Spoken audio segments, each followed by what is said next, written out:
السلام علیکم دوستو، حضرت امام حسین کی شہادت کی کہانی ہر کسی کو رلا سکتی ہے۔ امام حسین کی یاد میں محرم کے مہینے میں ان کی شہادت کو یاد کیا جاتا ہے۔ حضرت امام حسین پیغمبر حضرت محمد مصطفیٰ صلی اللہ تعالیٰ علیہ وسلم کے نواسے اور حضرت علی رضی اللہ تعالیٰ عنہ اور حضرت فاطمہ کے بیٹے تھے۔ دوستو، 680 عیسوی میں جب 10 محرم کے دن کربلا کی یہ مشہور جنگ ختم ہوئی تو جنگ ختم ہونے کے بعد اب نواسۂ رسول یعنی کہ حضرت امام حسین کی فیملی اور ان کے خاندان والوں کو، جو کہ لگ بھگ ساری کی ساری عورتیں ہی تھیں، ان کو قیدی بنا کر کوفہ اور شام کی طرف لے جانے کا فیصلہ کیا گیا۔ راستے میں جہاں آگے آگے نمایاں کی فوج تھی، یہ جو جیت کا جشن بنا رہی تھی اور ناچ گانا کر رہی تھی، تو وہی پیچھے پیچھے غم سے نڈھال اور پریشان قیدی چل رہے تھے۔ یزید کی اس فوج کے بہت سارے سپاہیوں کے ہاتھوں میں شہیدوں کے کٹے ہوئے وہ سر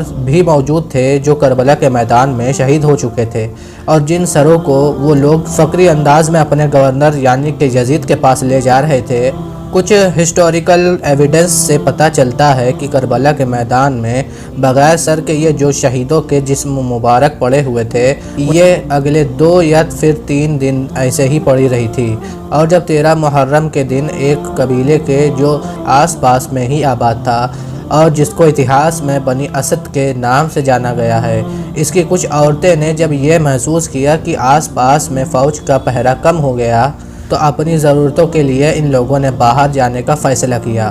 تاکہ نہر فرات سے پانی بھر کر لا سکیں، مگر یہ عورتیں جب کربلا کے میدان کے پاس سے گزری تو ان لوگوں کے ہوش اڑ گئے، کیونکہ میدان میں تو اب دور دور تک صرف اور صرف لاشیں ہی نظر آ رہی تھیں، یعنی کہ شہیدوں کے جسم مبارک پڑے ہوئے تھے۔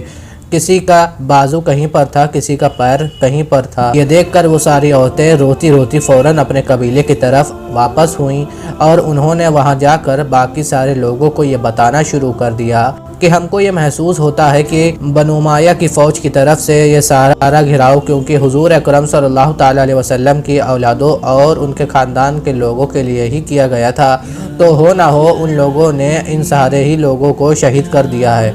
ان جسم کے ساتھ بھی برا سلوک کیا گیا ہے اور ان کے خیموں کو بھی جلا دیا گیا ہے۔ چلو اب فوراً چلتے ہیں اور آخری رسموں کو ادا کرتے ہوئے ان سب جسموں کو دفنا دیتے ہیں۔ مگر دوستوں، اس قبیلے کے مرد اس معاملے میں اپنی عورتوں سے راضی نہیں تھے اور انہوں نے ایسا کرنے سے صاف انکار کر دیا۔ ان کا کہنا تھا کہ تم نہیں دیکھتے ہو کہ یہ معاملہ بنو امیہ یعنی کہ یزید کی طاقتور فوج کی طرف سے کیا گیا تھا۔ ہو سکتا ہے کہ اگر ہم لوگ ان سب کو دفنائیں یا ان کی آخری رسموں کو پورا کریں گے تو یزیدی فوج ہماری بھی دشمن بن جائے گی اور ہمارے اوپر بھی حملہ کر دے گی۔ اس پر ان عورتوں نے اپنے ہی قبیلے کے مردوں کو لعن طعن کرنا شروع کر دیا اور ان کو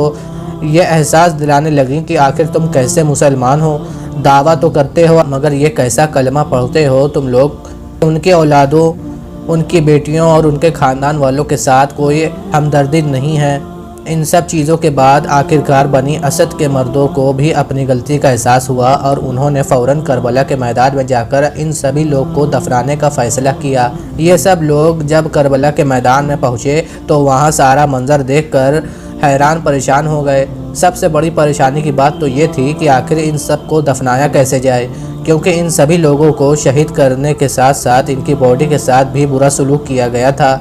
جس کی وجہ سے کسی کا بازو کہیں دوسری جگہ پر تھا، کسی کا پیر کسی دوسری جگہ پر تھا، تو کسی کے جسم کے کئی ٹکڑے ہو چکے تھے۔ آخر میں یہ فیصلہ لیا گیا کہ ایک ہی بڑی سی قبر کھودی جائے گی اور اس میں ہی سب کو ایک ساتھ دفنا دیا جائے گا۔ یہ لوگ ابھی اس قبر کو کھود ہی رہے تھے کہ تبھی اچانک سے لوگوں کی نظر دور سے آتے ہوئے ایک گھوڑ سوار پر پڑی۔ انہوں نے سمجھا کہ یہ شاید یہ کوئی فوجی ہوگا۔ جب وہ گھوڑ سوار قریب آیا تو انہوں نے پوچھا کہ آخر کون ہو، تو گھوڑے سوار نے بتایا کہ میں کوئی اور نہیں بلکہ پیغمبر حضرت محمد صلی اللہ تعالیٰ علیہ وسلم کے نواسہ کا بیٹا ہوں، یعنی کہ زین العابدین ہوں۔ یاد رہے دوستوں کہ یہ وہی حضرت امام کے زین العابدین ہیں جو حضرت امام حسین کے وہ اکلوتے بیٹے تھے جو کربلا کی جنگ میں شہید نہیں ہوئے تھے۔ وجہ یہ تھی کہ کیونکہ یہ اس وقت کافی بیمار تھے، جس کی وجہ سے کسی بھی طرح سے اس جنگ میں شامل ہوئے ہی نہیں تھے۔ حالانکہ جب یہ جنگ ختم ہو گئی تھی تو خاندان کی باقی عورتوں کے ساتھ بیماری کے عالم میں لیٹے ہوئے حضرت امام زین العابدین کو بھی قیدی بنا کر کوفہ اور شام کی طرف لے جایا گیا تھا۔ یہی وجہ ہے کہ بہت سارے اتہاسکار اس بات سے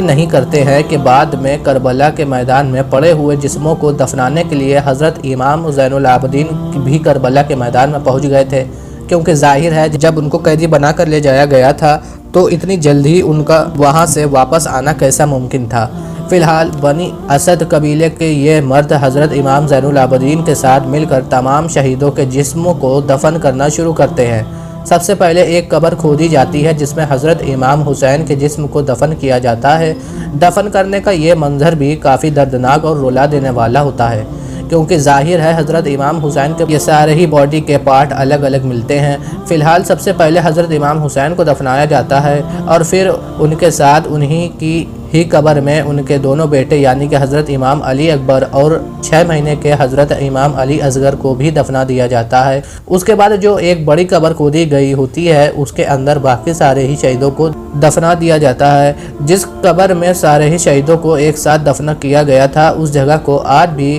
جنگ شہید کے نام سے جانا جاتا ہے۔ پھر اس کے بعد حضرت امام زین العابدین نے کہا کہ ایک انسان کی تدفین باقی ہے اور سب لوگوں کو دریا فرات کی طرف چلنے کا آرڈر دیا۔ تھوڑا آگے بڑھے تو سب سے پہلے ایک بازو ملا تھا،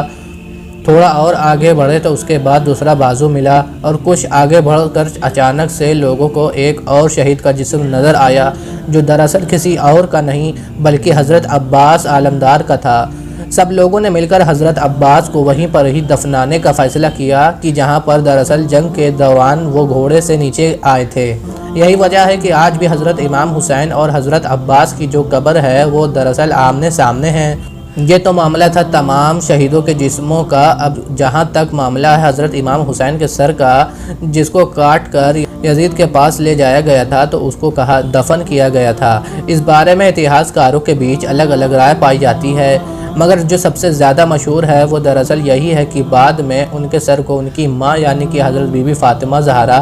اور ان کے بڑے بھائی یعنی کہ حضرت امام حسن کے پہلو میں دفنایا گیا تھا۔